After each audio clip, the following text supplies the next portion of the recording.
And I'm Kate, and we're from Ceruleo. Welcome to episode 2 of Burying the Dead Behind the Scenes. We are joined today by the playwright Clare Norburn to chat about the writing process. Hello Clare. We were so happy to have you on board to write Burying the Dead because we loved your concert play format and your historical approach to the story and to the music. Do you remember those coffee meetings all those years ago in the Barbican where we brainstormed a few initial ideas? I'd love to know what your thoughts were at that point and what were your first ideas for our show? Yes, I remember that meeting in the Barbican coffee shop very well.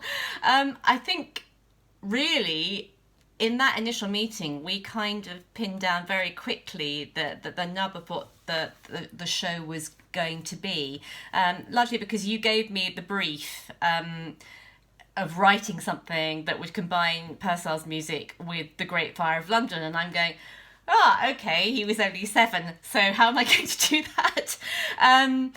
And just thinking off the top of my head, the only kind of obvious thing that I could think of was that we see the Great Fire through his eyes as a child, but also through his eyes as an adult looking back on that experience. And that's really indeed what the show, the nub of what the show became.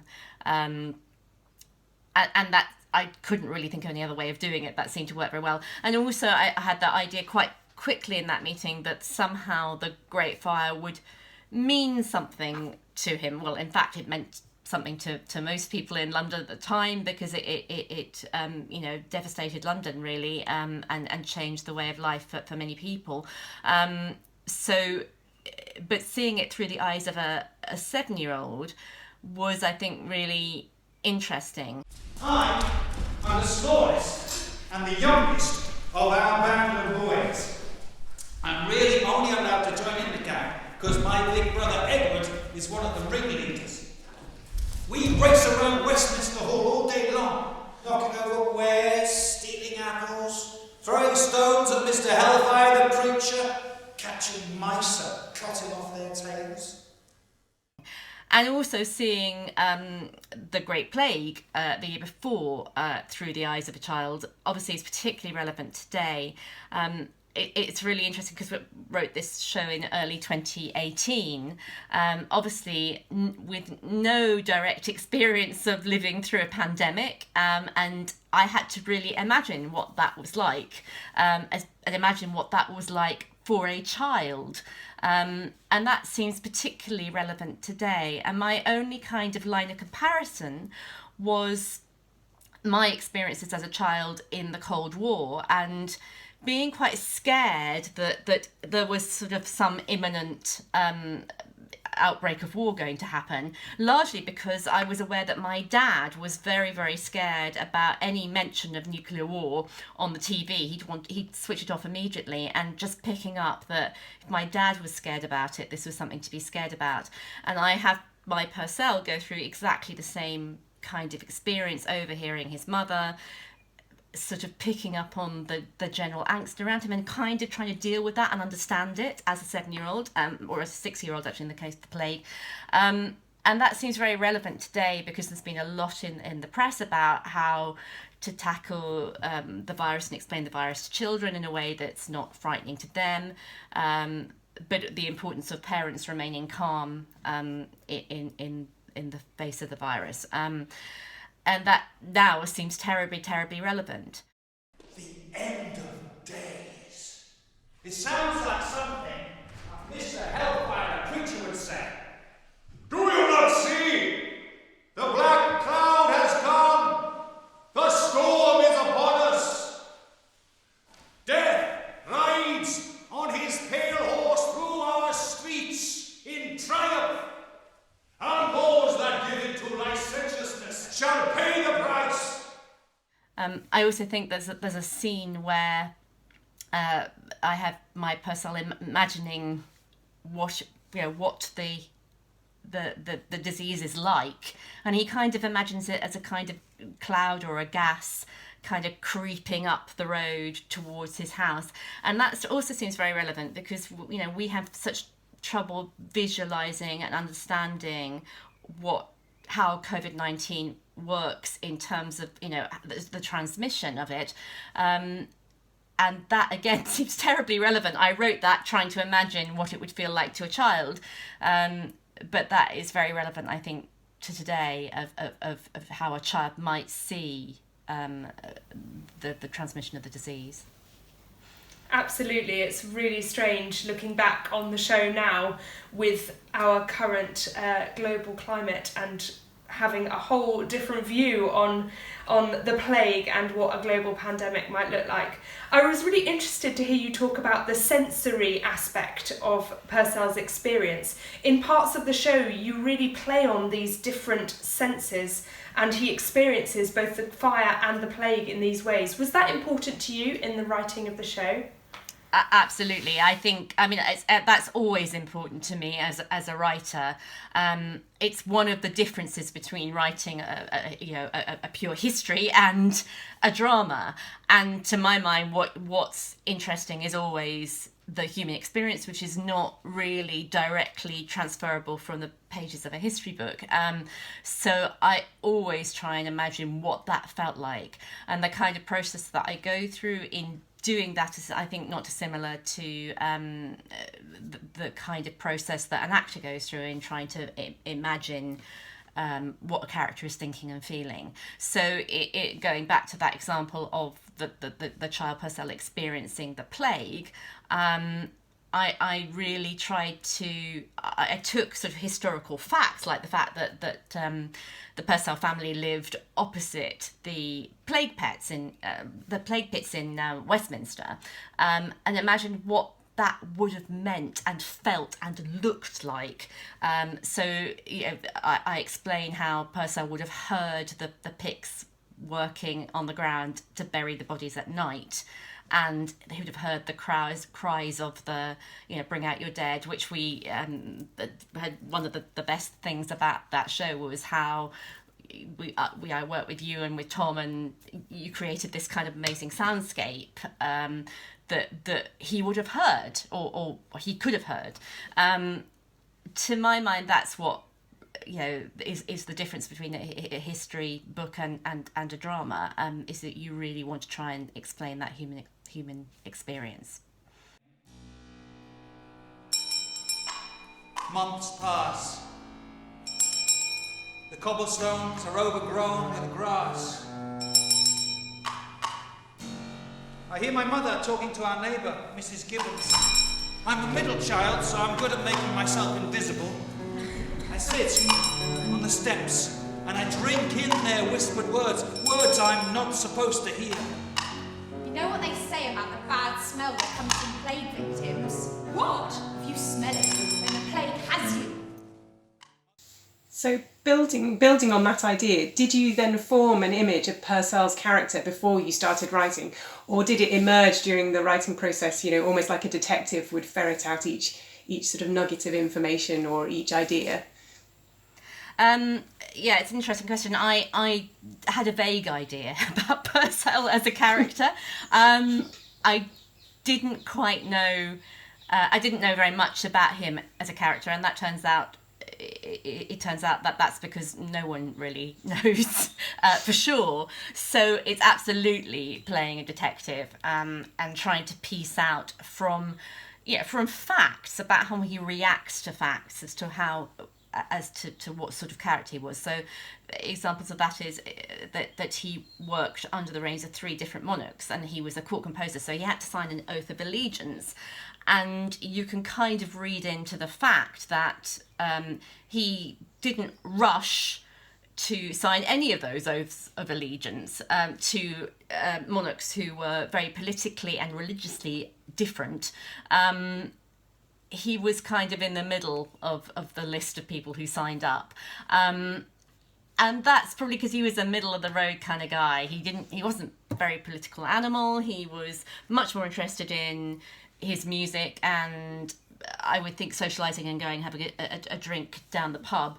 And the other really sort of good example of a clue is the sort of famous apocryphal story of him being shut out by his wife, possibly just before he died, and that might have contributed to his death, possibly. It's an apocryphal story, but I think what's interesting about it is it gives you a sense of how all was not well chez Purcell, but it also gives you a sense that he was a gregarious character and enjoyed a drink and a time down the pub, and that probably wasn't an unusual evening. Why can't I have a tavern too?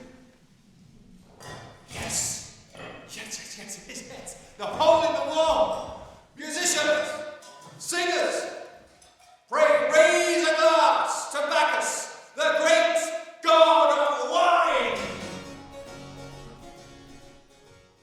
You mentioned Frances Purcell and that story about her shutting Purcell out in the cold. There are two very strong female characters in Burying the Dead, and in the last episode, Jenni and I introduced both Frances, who's my character, and Letitia Cross, who's played by Jenni, the other soprano in Ceruleo. They're very strong women in different ways, and I'd love to know how you approached these two very different relationships with Purcell in the show. Yes, well, I didn't kind of start out thinking that I really wanted to write two very strong characters, or even particularly from a feminist kind of position. I mean, in the end, that kind of came out of the story of trying to pick out, again, like a detective, who was Frances Purcell, what sort of relationship did they have, and I think that's in a way I had some of the most fun, I think, with Frances Purcell. I really enjoyed writing her and I felt very sympathetic to her, because in a sense she and Letitia Cross, the young singer, sort of represent the two options that women had at that time.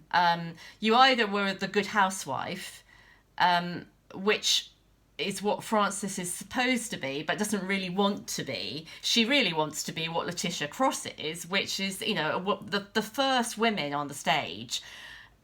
But which is tremendously exciting, but it comes at a very high price, because in a sense they're sexual objects.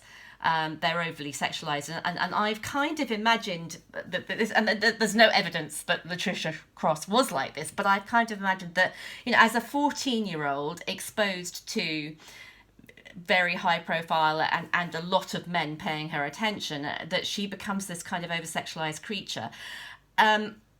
That's not kind of unreal, and I think we've seen stories of young women who have kind of taken that path under that kind of pressure. So it was kind of, it comes from that idea. But Frances is really frustrated because she kind of has this, imagines when she meets Purcell, in my head this is, there's no evidence for this whatsoever, but I've kind of imagined that she thinks she can have what Letitia has and have her life, and actually she can't. It's a straight choice, and I think I'm really surprised that even today I think that is still an issue for women. In some senses, it's very hard for us to have it all, and I think there are many women who kind of struggle with that divide between I want to be career driven, and but I also want to have family. There's one other female but slightly more mysterious character who is Jane, played by Jenni, who sort of lurks in Purcell's memories. Can you tell us a bit more about who she is and why she appears in the story? Yes, well, am I allowed to give away the ending of this question? Yeah, spoiler alert. Yeah, well, this was my I think there's a really interesting story about Jane, the character Jane, that she's a real character about whom we know nothing, which sounds a contradiction in terms, but what I mean by that is that she really is the first person who we know died in the Great Fire. She was the maidservant of Thomas Fariner, who owned the bakery in Pudding Lane where the fire started. And she, so when Thomas Farron and his wife and his manservant all jumped out of the window, she didn't, because the only thing we know about her is that she had a fear of heights. And that's all we know about her. We don't know her name even. Master Henry, what are you doing this far into the city? Jenni, is it really you? Yes, it really is me. I'm here with my brother Edward and William Tasman. But Jenni, why did you leave without saying goodbye? I looked for you. Mrs. Gibbons said that your father had died.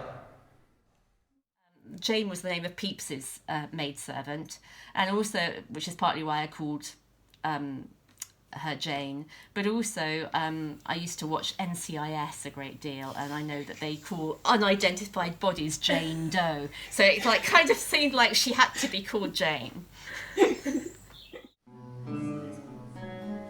So thinking back to those original brainstorming sessions back all those years ago, we initially provided you with a huge repertoire list of every single piece by Purcell and his contemporaries that we could think of.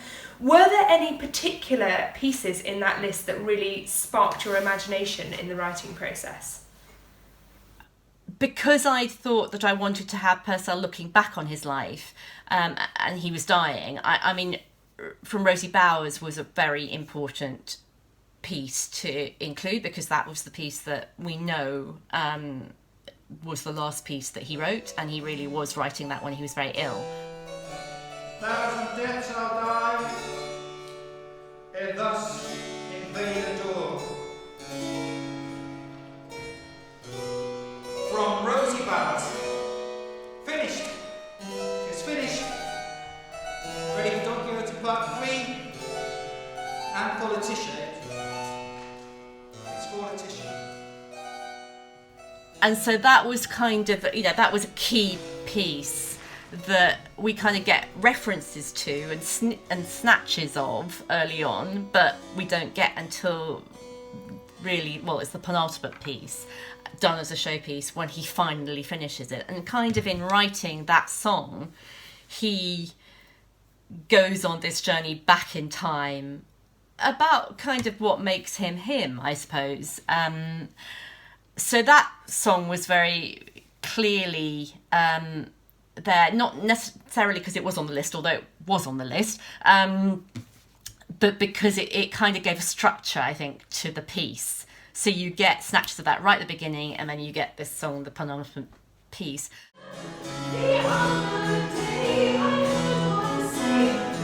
I suppose the other sort of interesting piece to talk about is the dialogue between two wives, which is actually a piece that I suggested, which I just randomly had in a book of theatre.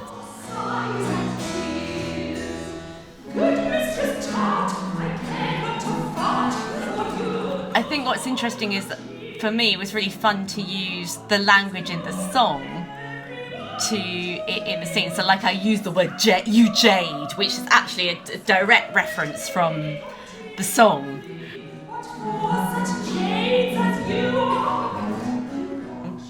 The song gave a kind of format for setting up the song for me, which was really fun to do.